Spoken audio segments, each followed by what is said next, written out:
Hey guys, Paul here, and this is another video update for Voyager 2. So what's been going on? So actually it's kind of funny because when I put in this trade interface that I showed you guys in the last update, the trade interface for setting up waypoints for transport ships, setting up fields to mine for mining ships, allowing you to say auto trade, mining support, things like that. I put in these functions for so-called trade ships, and it's kind of funny because I realized, what about shuttles? I completely forgot about shuttles. Shuttles are also trade ships. So one of the things in the recent string of updates is adding support for shuttles inside the trade interface. So now when you select the shuttle, as I did right here, you can tell it, hey, I want you to go to New Troy, I want you to go to MB01, I want you to go to Bandit's Quarry, I want you to go to the Shark. So the shuttle will now go first to New Troy, then to MB01, then to Bandit's Quarry, then to the Shark. Before, when it was an auto shuttle, it would just kind of sort of randomly go from base to base to base. But now, with this baseless shuttle, you can specify multiple bases for it to go. And then I thought to myself, well, that's kind of nice and whatnot, but shuttles don't bring in as much income as transport ships or mining ships. So what are we going to do about that? How about making shuttles more useful, and how could I do that? What's one way I could do that? Well, what I could do is, first off, boost the player's faction score if a shuttle docks with a base, not your base, so your faction score actually goes up via shuttles. It's sort of like community service, like sort of like operating a bus company. People will be glad that you're ferrying people for them, in that sense. But also I thought to myself, moving people from one base to another, that could stimulate the economy, that could boost morale, that could kind of have these sorts of, in a way, indirect benefits. So that's what I did. So now shuttles going to a base will create this sort of a boost. And then when a base is boosted, all sorts of things will be affected, basically sped up. So things like resource consumption, which generates base income, resource production, obviously mining, things like that, or creating energy or growing food, building ships, both to the hangar, commissioned ships, building defense ships, those kinds of things. So basically, all sorts of little neat benefits for shuttles. So even in the late game, when you have your own string of bases, you probably want to create a nice fleet of shuttles and tell them to go around your bases to keep that boost going. So you can get a 20% increase to your production, to your money generating, to your building ships. I think that's a pretty cool boost for this sort of mechanic. So originally I put in shuttles to for the player just because the AI could do it. And I'm like, well, if the AI can do it, the player should be able to do it too. And then they weren't all that huge money makers. Like, for example, let's take a look. This shuttle generated about 6,000 credits. So okay, money, but not gigantic.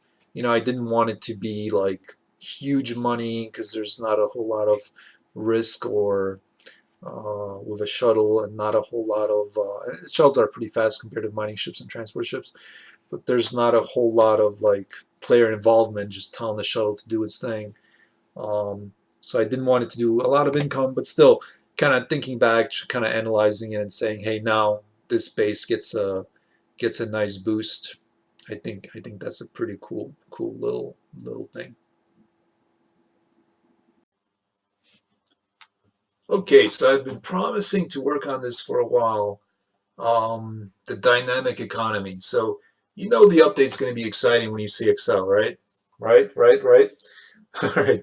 So I've been looking at this Excel spreadsheet for a while. So here we have the energy, the food, or weapons, narcotics. These are our resources in the game.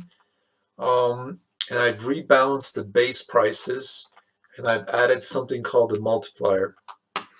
So basically, this is the price. This is the lowest possible price for energy, food, or weapons, narcotics. So these prices are much different than before. I forget what they were before, but I think some were lower, some were higher. Like, for example, I think weapons were like 5 credits a unit versus 30 credits a unit. So there's a big disparity between these base prices. And now there's this thing called a multiplier. So energy has a multiplier of 5. Food has a multiplier of 4, 3, 2, 1.5. So the bigger the price, the lower the multiplier, kind of for obvious reasons. Um, and the high price is calculated as the base price plus the base price times the multiplier. So the cheapest you can buy energy is for 2 credits a unit. The highest you can sell energy is for 12 credits per unit. So you can technically get 10,000 profit off of one cargo pod, and you can technically buy one pod for 2,000 credits. So if you notice, 2,000, 4,000, 8,000, 30,000, 80,000, if you notice, the goal here is that there's some very cheap resources, but not a whole lot of profit, and some much more expensive resources with bunch more profit. So maybe percentage wise, there's more profit in this because the multiplier is 5. But in reality, what would you rather have? Would you rather have 10,000 credits or 40,000 credits? Well, because the trip is kind of the same, the distance and the risk is kind of the same, you would rather have this most of the time. And I might even tweak these numbers later to just kind of play with them some more and have them to be more or less profitable, things like that. So what is this multiplier based on? So right now this multiplier is dynamic. What that means is if there's a lot of supply, then the multiplier is going to be low. If there's a lot of demand, the multiplier is going to be high. If there's low demand, the multiplier is going to be low. And if there's high supply, the multiplier is going to be low. So basically supply and demand, right? So the idea is to buy something that's in abundance and then sell it somewhere else where there's not a lot of it. So that's what this multiplier affects. So this is the highest multiplier. You'll see this multiplier when there's like zero, when there's zero of a resource at a base that really wants it. You'll see the base price be the multiplier for the base price be very low when there's a ton of energy, food, or whatever in stock. So let's look at this in game. Alrighty, so here we are. We have our trusty Taurus ready to go. So what I'm going to do, I'm going to go to the commerce screen. I'm going to hire a transport. And here, ore is going to cost me 17,000 credits. So already it's much different than before. I forget what ore would cost before, but it was much less than 17,000 credits. So at this point, you should have some credits already made. It's a low supply. You can see it up there right here. When you put your mouse over, you see that there's a low supply, 0. There's 0 surplus here, so that is indeed low supply. But either way, we're still gonna purchase this ore. There we go. We got the ore. We got our transport ship. Gonna go ahead. We're gonna undock. There we are. Let's go ahead and enter overworld mode.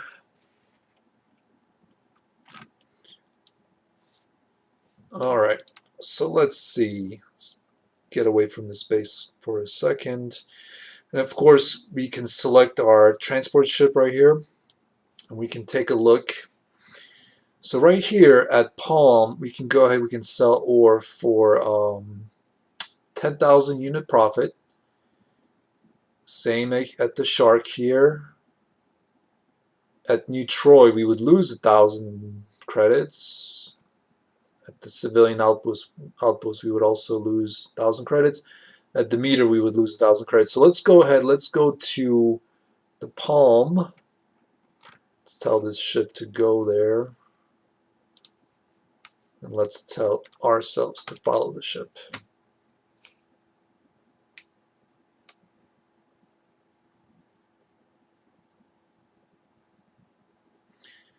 Very uneventful trip. Actually looks like maybe some pirates were on our way, but we're in pretty safe space here, so we're alright. Let's go ahead and dock with the Palm.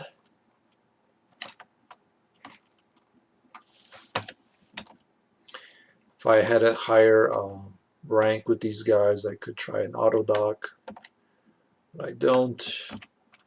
So we're forced to manually dock like scrubs. There we are, we're docked. Let's take a look. So here, we can go ahead and sell this cargo for 10,000 credit profit. We see that we would sell it for 28 units and that the demand is high. So this is nearly its top price, or is it the top price? I forget that Excel, but I guess I can look in a second, or you guys can rewind and look at what the highest price for ore was in that spreadsheet there. But let's go ahead, let's sell that. So we just made 10,000 credits. Actually, we didn't, because now hired ships take 15% commission fee on profit, only on profit, not on cost, only on profit. So we'll get into that in a little bit, but essentially it's not 10,000 profit, it's a little less than that. Let's go ahead and let's buy weapons. Again, it's a low supply. I might have to look at all kinds of things in the game to see how this sort of works out. It's also possible that these save games that I'm loading up aren't as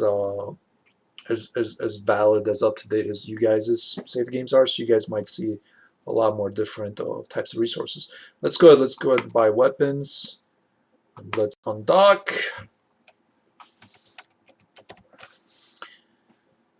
Let's see where we can sell these weapons to.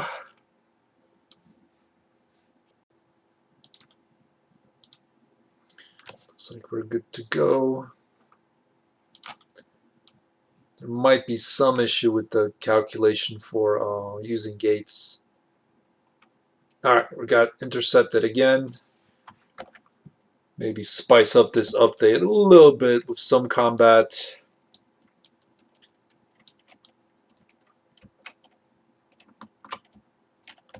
This should be an easy fight because we have some military ships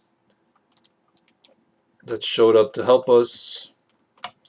We're in relatively safe territory, so we should be alright.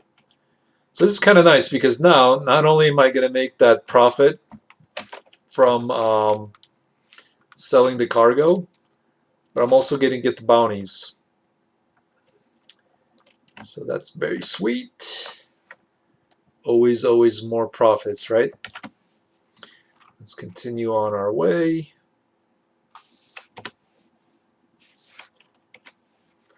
Here we go. If this works out, we should make a profit of 25,000 credits.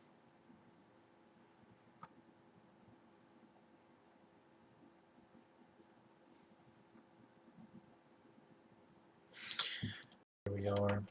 Let's go ahead and let's dock.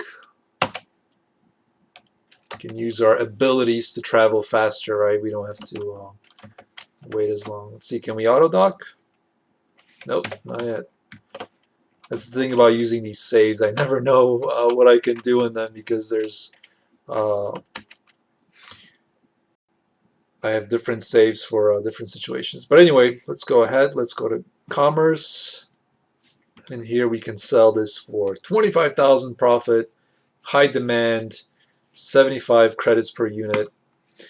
We made quite a good amount of money here, and that's pretty cool. So here we have, this is a retailer. Retailers are a lot trickier. Neutroy is a retailer for energy, food, and ore. These are a lot trickier to make money of, so it kind of depends on certain situations. But again, the supply surplus is kind of low here, so we would actually end up paying pretty big price for this energy. 8 credits per unit is pretty high. All right. So what have we learned, right? So now these prices are dynamic. They depend on this surplus, both for selling and buying.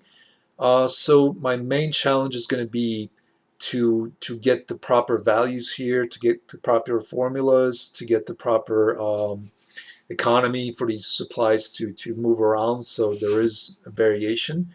But the main thing is to sort of look at situations like this.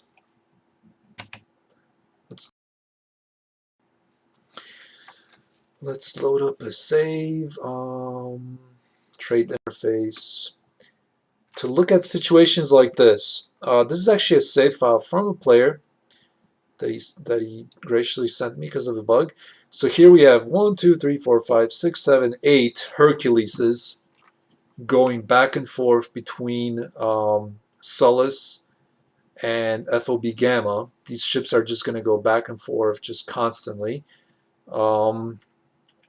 And what's going to happen is once they do this enough times, the profit is going to change. So right now I can sell energy for 5,000 credits, which is a good profit. You know, it's not quite that 10,000 credits. Let's take a look at this base. Wow, it's got quite a lot of energy surplus here. That's why, because this player kept just trading this back and forth, just back and forth selling and buying. So this is actually, I think, the lowest we can sell for here. This is the lowest amount of profit we can get, 5,000, for buying it here. Actually, we could sell this back here and make a profit. That doesn't sound right, does it? What is this? I might have to look at that, because here we could actually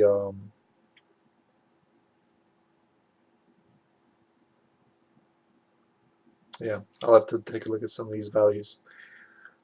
But basically, players, what you guys tend to do, you guys tend to, and I'm myself in the same camp here, but tend to, like power game. So you tend to want to do the least amount of work for the maximum amount of profit. So what happens is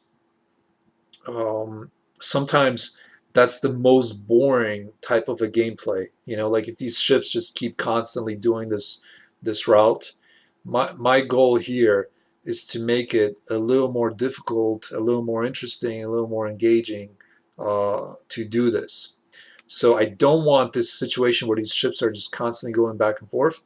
I want to encourage the player to wow, look at that. We would actually make 0 profit here because Sullus has all these weapons that we would actually make 0 profit. So this is actually my goal. So this player hopefully would realize, like, oh crap, I'm making 0 profit on this run. I should go to this trade interface and tell it not to go to Sullus all the time, but to go somewhere else. Maybe to go to a nearby base like let's see, like New Troy. At New Troy we can make let's grab it again here. It actually sold and got energy. At New Troy we can make 13,000 profit. Here we make 0 profit. So I actually go to New Troy. So that's the entire point. of this dynamic economy to kind of change these situations to make it more a little more engaging. So you can still kind of do it in this sort of automatic, sort of brain dead way. In a sense, no offense to this player, this was actually the best way to do it. So it's not brain dead at all.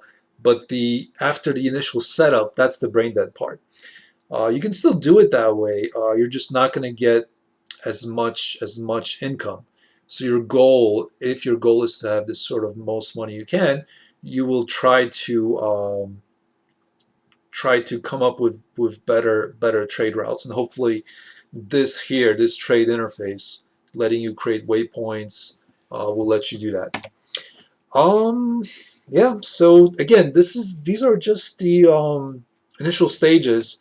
I'll have to look at your feedback. I'll have to look at your save files and see what happens. I'll have to look at the production, the consumption, things like that to look how well this is performing according to my goals. I might have to tweak things, might have to change things as usual, but I haven't tested this a whole lot. But I think the logic is pretty sound, so we'll just have to see what we can see. Alrighty, so we're back at Karakum. Let's go ahead. Let's hire our transport ship. Let's buy some ore. There we go. All right, so while I was working on this dynamic economy and changes and things like that, I kept looking at conceivably how much profit the player would make for the risk, for the investments and things like that. And I tended to do this in hired ships. So I wanted to see how much profit the player would make initially to make it worthwhile but not crazy. So I tended to hire ships to do this just because the save file I had was kind of an early save file to sort of see what an impact it would have. And then I started thinking about hired ships, about what I wanted to do with them, and I realized that I haven't touched them in a while. So I've done a bunch of little changes to hired ships. So here we hired a ship. Let's say we wanted to hire another transport ship. We actually can't. You can only hire one transport ship and one mining ship total. I can always hire some more combat ships. So let me hire a Flint here to get some protection here. I also made it so the cap on hiring ships is now global. So it used to be 5 per faction, I believe. I made it so it's 5 globally. So in the early days, when there weren't that many factions, like you couldn't hire military ships, you could only hire civilian and the mining faction ships. You could also hire pirate ships, but that was kind of difficult. Now that there's like a bunch more factions, 5 times the number of faction is like an entire fleet. It's just ridiculous. And because hiring ships is pretty cheap, and it should be cheap because it's for the early player, I decided to just put a hard cap on there. So there's a hard cap of 5, which should be all right for new players, but it should also encourage players with a little bit more time to go out and buy their own ships. So that's one change. So let's take a look at some other changes. Let's go ahead and let's undock. There we go. Let's go ahead and enter gravity drive.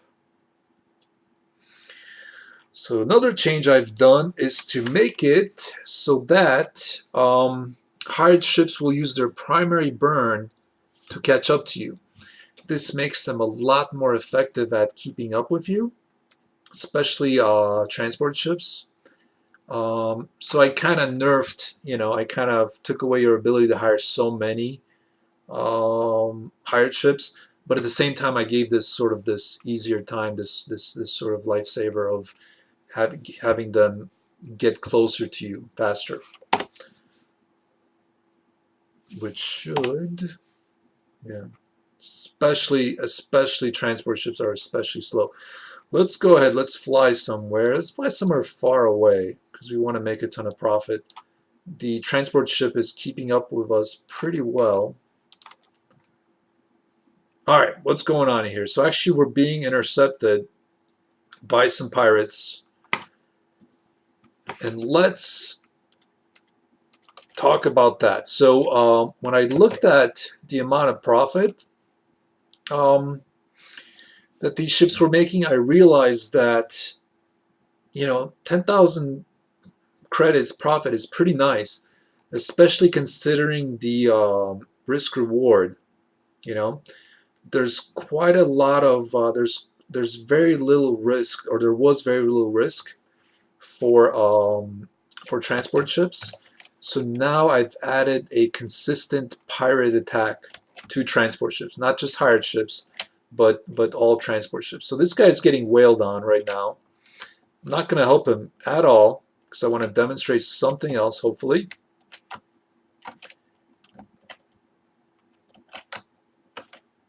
Our other hired ship is helping over there, but it might not be enough to help this guy. He's kind of low on health.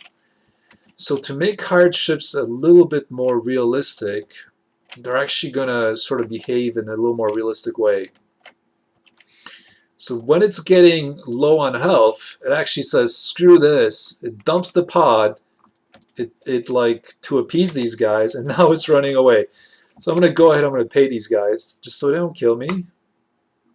Uh-oh. They don't want my payments. I might die here. But basically, while I have these guys, while the game is paused and I have no risk to be killed, basically hired ships are not suicidal anymore. So you pay them certain money, but it doesn't mean you own them. So when they're low on health, when they're like, you know what, I'm not going to put up with this.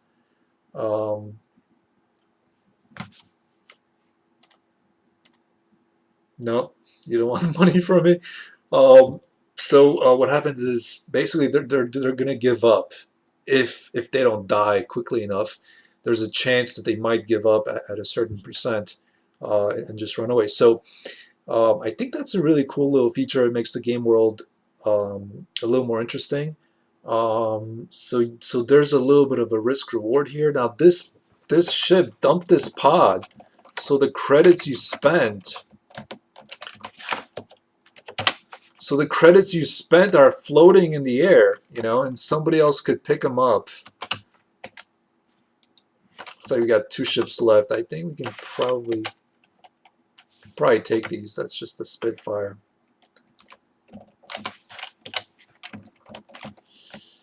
Of course, talking and playing is not my greatest thing, but looks like we're doing all right. There we go. Ooh, last ship over here, and that's kind of a. Looks like our flint is actually getting hammered. Hasn't quite ran off there. So it looks like we might be all right.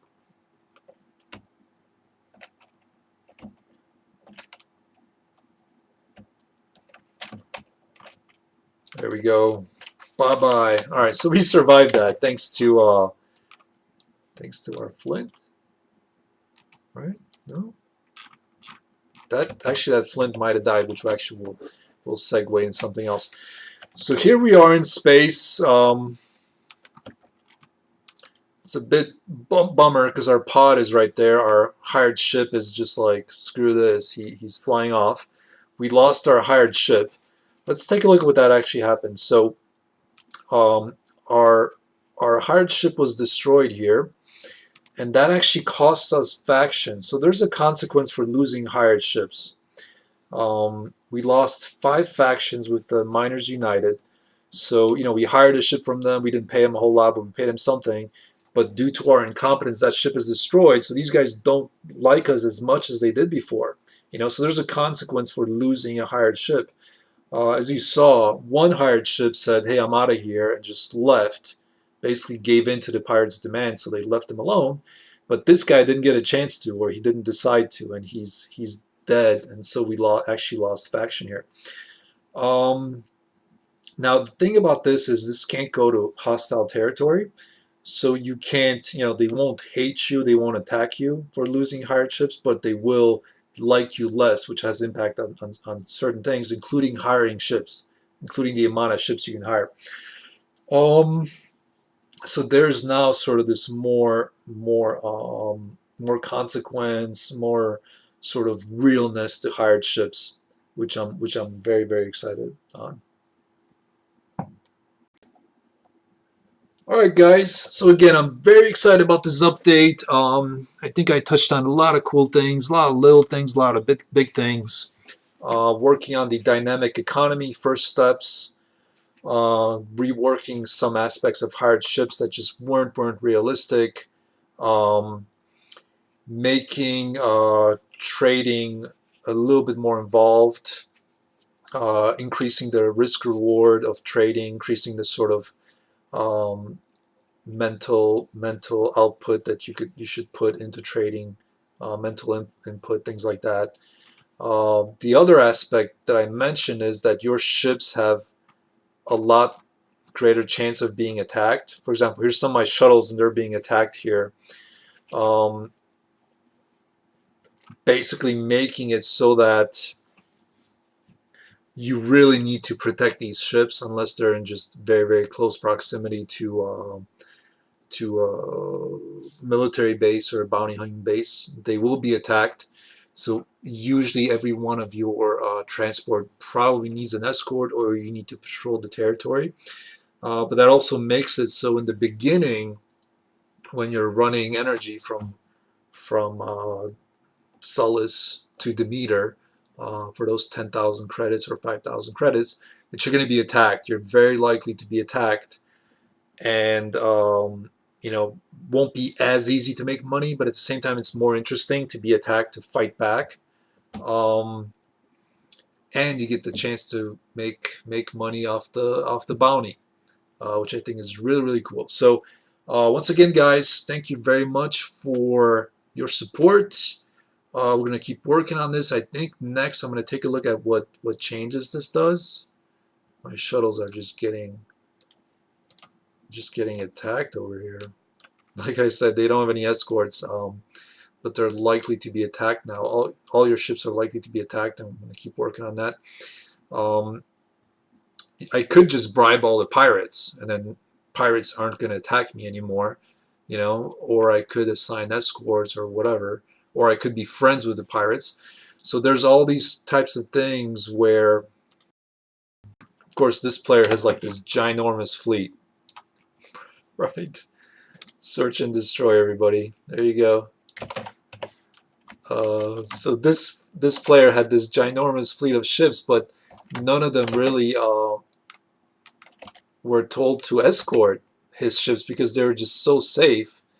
Now this player will likely, hopefully, send some of these ships to be to the escort role versus just sort of in a sort of a relative safety. So yeah, we're making the game world more interesting.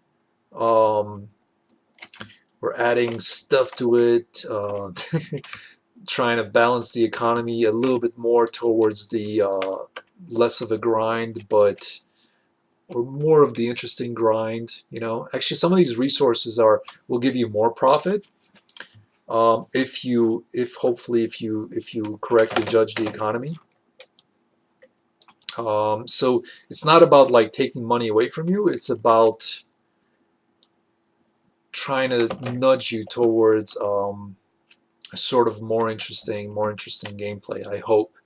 Okay, guys, thank you again for all your support. I'll see you next time.